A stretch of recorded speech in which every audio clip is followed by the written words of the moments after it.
4 ماه از فر موهاش گذشته. شما ماندگاری رو ببین، کیفیت رو ببین.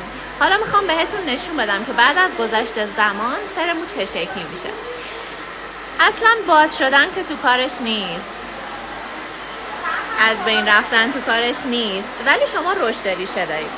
ببینید اصلا رشد ریشه‌شون نشون نمیده، با اینکه 4 ماه از فرشون گذشته رشد ریشه‌ای که داشتن نشون نمیده.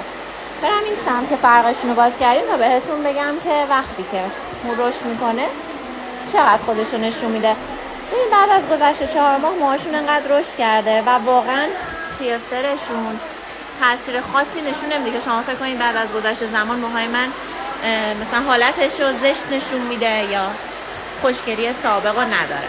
کیفیت، ماندگاری، دیگه همه چیز توی لایو مشخصه. بعد از گذشت 4 ماه از فرشون همچنان خوشگل و سلامت باقی مونده. اینم که بخش رشد ریشه‌شون. دیگه تقریبا فروردین ماه باید بیان برای انجام مجدد فر یا ترمیم ریشه.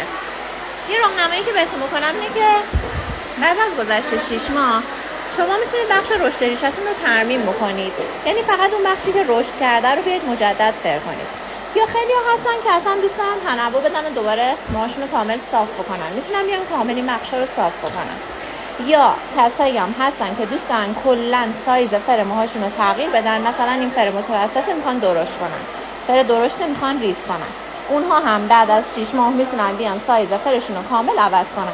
پس بعد از گذشت 6 ماه شما 3 تا انتخاب دارید: یا کامل صاف کنید، یا بخش رشد ریشه‌تون رو بپیچین و یا کامل مجدد موهاتون رو فر بکنید و سایز فر موهاتون رو تغییر بدید.